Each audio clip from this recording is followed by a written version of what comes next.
Hello दोस्तों, welcome back to my new video. सबसे पहले डिस्क्लेमर देना चाहूँगा कि इस वीडियो को प्योरली एजुकेशनल पर्पस के लिए ही रिकॉर्ड कर रहा हूँ। मैं कोई भी बाई या सेल का रिकमेंडेशन इस वीडियो के माध्यम से मैं आप लोगों को नहीं दे रहा हूँ।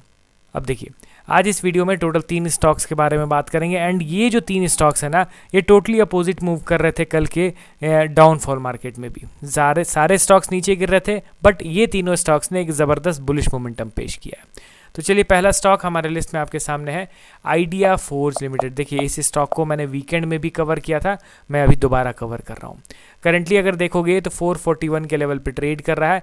लास्ट ट्रेडिंग सेशन यानी कल के दिन स्टॉक में 6.8% का शानदार तेज़ी देखने को मिला। अब देखिए, कंपनी के रिगार्डिंग तो आप लोगों को पता ही है, बस एक बार इनके वैल्यूएशन के चार्ट को एंड इनके शेयर होल्डिंग पैटर्न को क्विकली एक बार हम लोग देख लेते हैं। तो आपको वैल्यूएशन के चार्ट में क्या दिख रहा है कि इनके अर्निंग्स बहुत ज़्यादा अप्स एंड डाउन्स हैं एंड जब भी अर्निंग लॉस में चला जाए तो उस कंडीशन में क्या होगा कि ये वैल्यूएशन का चार्ट आप उतने अच्छे तरीके से पकड़ नहीं पाओगे। यहाँ पे अगर आप पिछले 1 साल का भी अर्निंग देखोगे तो कंटिन्यूसली कंपनी नेट लॉस ही दर्ज कर रही है अभी भी। अगर आप इनके overall profit and loss figure को भी देखोगे तो क्या पता चलता है कि बीच में सिर्फ 2022, 2023 एंड 2024 में कंपनी ने प्रॉफिट जनरेट किया था। उसके बाद फिर से यहाँ पे कंपनी का लॉस का आंकड़ा बढ़ता हुआ जा रहा है। अब देखिए, ये एक मेट्रिक नहीं है जिससे आप किसी कंपनी को अच्छा या ख़राब कह लो। हाँ, आगे आने वाले समय में मे बी ये कंपनी अच्छा परफॉर्म करे, ऐसा भी हो सकता है। इसीलिए आप अगर इनके इन्वेस्टर के सेक्शन पे ध्यान दोगे तो यहाँ पे इनका इन्वेस्टर का जो सेक्शन है वो भी कुछ खास इंटरेस्टिंग अभी के लिए तो नहीं दिख रहा है बिल्कुल भी। मगर हाँ, प्रोमोटर ने अपने स्टेक को थोड़ा बहुत इंक्रीज़ किया, ये चीज़ हम लोग को एडमिट करना होगा। प्रोमोटर का होल्डिंग 30% से बढ़ के 33% हो गया। बाकी एफआईज ने स्टेक को डंप किया, डीआईज ने एग्रेसिवली अपने स्टेक को डाइल्यूट किया एंड पब्लिक का जो शेयर होल्डिंग है 56% से बढ़ के 64% हो गया। क्यों? क्योंकि बड़े प्लेयर्स लगातार स्टॉक को बेच रहे हैं, जिसके चलते पब्लिक का शेयर होल्डिंग बढ़ गया। अब टेक्निकली मैं आपको दिखाता हूं कि क्या कुछ इसमें स्ट्रेंथ दिख भी रहा है या फिर नहीं। सबसे पहला चीज़, आप कल के मूवमेंट को देख रहे हो कि कल स्टॉक में ऑलमोस्ट 7% का तेज़ी हमें मिला देखने को। चलिए ठीक है, अब क्या ये 7% की तेज़ी में स्टॉक ने कोई बुलिश प्राइस एक्शन फॉर्म कर दिया क्या, या फिर कोई रेजिस्टेंस लेवल का ब्रेकआउट हो गया क्या? वो चीज़ भी तो देखना है ना। तो वो चीज़ आपको कैसे पता चलेगा? डायरेक्टली हम लोग वीकली टाइम फ्रेम में स्विच होते हैं, चार्ट को जूम आउट करते हैं, मेजर ओवरव्यू देखेंगे, तब जाके पता चलेगा। तो अभी के लिए ये है हमारा रिसेंट रेजिस्टेंस लेवल, आप देख रहे हो ना। इसी रेजिस्टेंस लेवल को स्लोप के तौर पे टच करके बार बार स्टॉक नीचे की ओर गिर रहा है। यहाँ पे आप ये चीज़ क्लियर कट देख सकते हो, ठीक है। एंड जब तक ये इस स्लोप का ब्रेकआउट नहीं देता, इट मीन्स जब तक ये इस ट्रेंड लाइन का ब्रेकआउट नहीं देता है, we can not expect bullish momentum with this particular stock. समझ रहे हो ना? क्योंकि आज जो आप ये बाइंग मोमेंटम देख रहे हो 6% का, ऐसा नहीं है कि ये सिर्फ आज हुआ। इस तरीके का बाइंग मोमेंटम हम लोगों ने कई बार विटनेस किया। यहाँ पे देखिए, 22 दिसंबर का जो वीक था उसमें ये स्टॉक 13.7% ऊपर उठा था। यहाँ पे आप देखिए तो स्टॉक उठा था ऑलमोस्ट 12%। तो इस तरीके के सडन बाइंग स्पाइक्स तो हम लोगों ने 3-4 बार देख लिए हैं, मगर एट द एंड ये इसको टच करके फिर से नीचे की ओर ही गिर जाता है।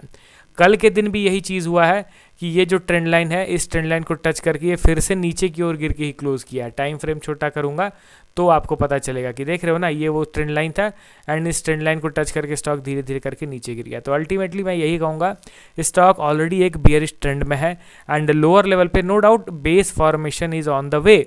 बेस फॉर्मेशन हो रहा है, बायर्स धीरे धीरे करके एक्यूमुलेट हो रहे हैं, बट यहाँ पे वैसा प्राइस एक्शन नहीं बन गया है जिस बेसिस पे मैं ये कह सकूं कि बायर्स आ गए, स्टॉक अब बुलिश हो गया। नहीं, वैसा कुछ सिनेरियो तो अभी के टाइम पे बिल्कुल नहीं दिख रहा है। बीच बीच में बाइंग स्पाइक आ रहा है, मैं इसको टोटली इग्नोर करूंगा। एंड अगर ये ट्रेंड लाइन का ब्रेकआउट भी करता है आने वाले दिनों में, तो उसके बाद भी स्टॉक का ये मेजर हडल है दोस्तों 600 के आसपास। जब तक इस लेवल का ब्रेकआउट नहीं होगा, स्टॉक कंप्लीटली अप ट्रेंड में नहीं होगा। हाँ, इसका ब्रेकआउट होगा तो शॉर्ट टू मीडियम टर्म के लिए स्टॉक बुलिश हो जाएगा, मगर जब इसका ब्रेकआउट होगा तो लंबे समय के लिए स्टॉक बुलिश हो जाएगा। लंबे समय इन द सेंस कि फिर higher high and higher low का ही क्रिएशन होगा। मैं उसके बाद फिर लो पे लो का क्रिएशन नहीं एक्सपेक्ट करूंगा, ठीक है। तो ये step by step top to down analysis मैंने आप लोगों के साथ शेयर किया। अब चलिए बढ़ते हम लोग अगले स्टॉक की ओर। हमारे लिस्ट में पॉलीकैब इंडिया लिमिटेड। पिछले दिन स्टॉक में म्यूटेड परफॉर्मेंस रहा। चलिए ठीक है, ज़्यादातर स्टॉक्स तो नीचे गिर रहे थे, ये तो उतना नीचे नहीं गिरा। 8548 के लेवल पे ट्रेड कर रहा है। अब इसका मैं क्या ही फंडामेंटल आप लोगों को बताऊं दोस्तों, आप लोगों को तो पता ही है, शेयर होल्डिंग पैटर्न स्ट्रांग है, वैल्यूएशन भी ठीक ठाक है, उतना भी ज़्यादा एक्सपेंसिव नहीं है, एंड फाइनेंशियल्स की क्या ही बात की जाए, कंसिस्टेंसी के साथ इनके अर्निंग्स काफ़ी तेज़ रफ्तार में बढ़ रहे हैं। अब टेक्निकली इसके चार्ट को देखना इंपॉर्टेंट रहेगा कि एक्चुअली में ये स्टॉक अपर लेवल को सस्टेन कर पाएगा भी या फिर नहीं। तो देखिए जो टेक्निकल पार्ट है उसके अकॉर्डिंगली अगर मैं बताऊं तो स्टॉक ने एक स्ट्रॉन्ग ब्रेकआउट दे दिया है, समझ रहे हो ना। यहाँ पे वॉल्यूम का जो कैंडल है वो भी बता रहा है कि एवरेज वॉल्यूम से काफ़ी ज़्यादा वॉल्यूम था वो ब्रेकआउट वाले दिन।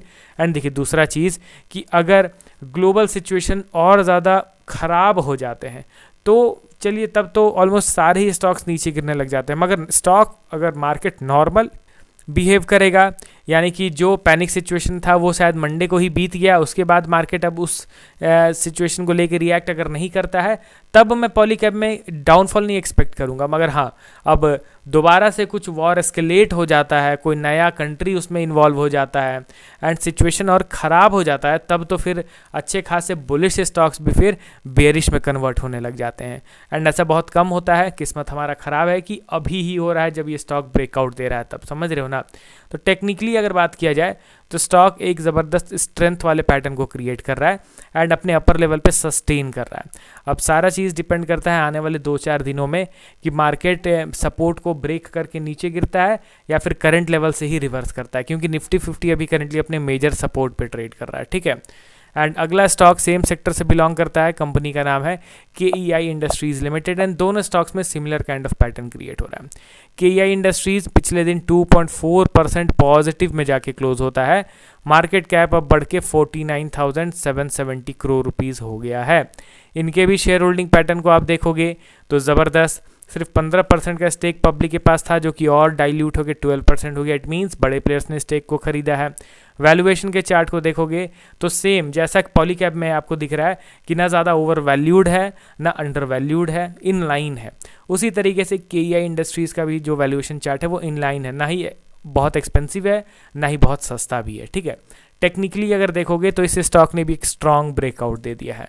सेम पॉलीकैब वाला ही चार्ट पैटर्न यहाँ पे भी क्रिएट हो रहा है एंड KEI इंडस्ट्रीज़ का ये था इंपॉर्टेंट रेजिस्टेंस लेवल एंड इस रेजिस्टेंस को स्टॉक ने ब्रेकआउट दिया है। अब देखिए जब कोई स्टॉक ब्रेकआउट दे देता है तो वहाँ पे थोड़े से कंडीशंस अलग हो जाते हैं for further averaging this particular stock.